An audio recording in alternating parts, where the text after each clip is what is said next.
Dear Doug Ford and Ivana Yelich, this is Stuart F. Andrews, host of Cinephobia Radio, a radio program that once upon a time lived on CKLN 88.1 FM in Toronto, but now exists purely as an online podcast.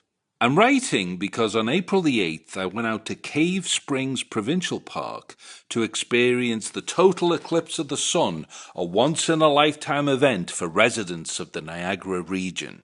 Sadly, upon arrival, I was utterly disturbed to discover that the park was closed and that in fact the Ontario government had shut down all the parks in the province to protect the citizens from the horrors of this majestical and spectacular miracle of nature. To be honest, it gave me unpleasant PTSD-style flashbacks to the insanity of 2020 when the Ontario government shut down all the hiking trails to stop a respiratory virus that does not transmit easily, if at all, in the wide open spaces of the great outdoors. It's also distressing to realise that your administration has learned nothing from the mistakes of 2020 and is seemingly happy to go into full-scale lockdown mode at the drop of a hat, even in the face of a once-in-a-lifetime miracle of nature event like the total eclipse of the sun.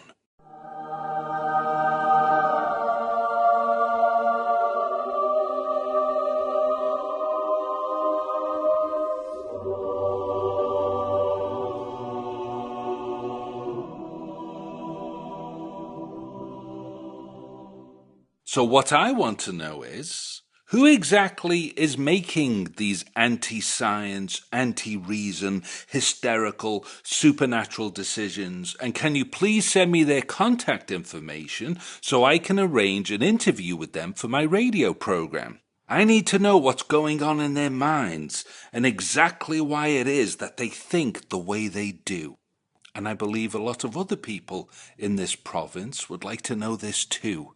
And just in case you haven't been paying attention to the science many of you claim to follow, every single measure your administration took during the corona panic was completely ineffectual, counterproductive, and in many instances also very destructive, such as needlessly shutting down businesses, closing schools, hiking trails, the imposition of evidence-free mask mandates, and placing individuals like myself under effective house arrest for failing to comply with experimental gene transfer injections manufactured by serial corporate criminals and only at liberty to enter public spaces or even leave the country if we possessed the requisite state-issued digital QR codes on our phones like something out of an Ira Levine dystopian science fiction novel.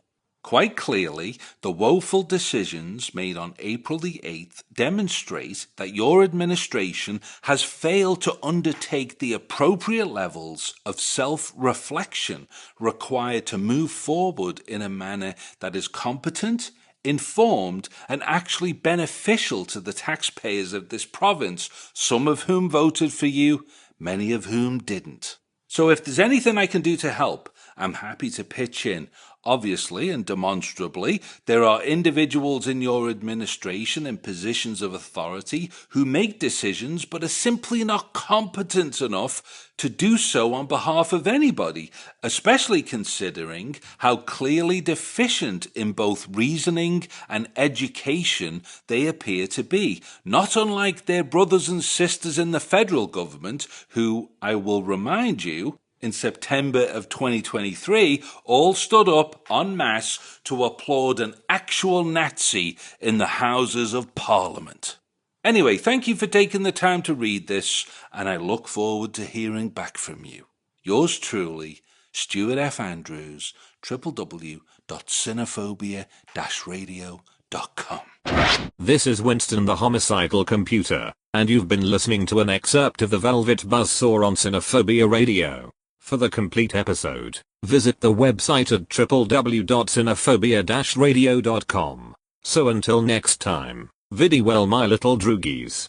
Vidi well.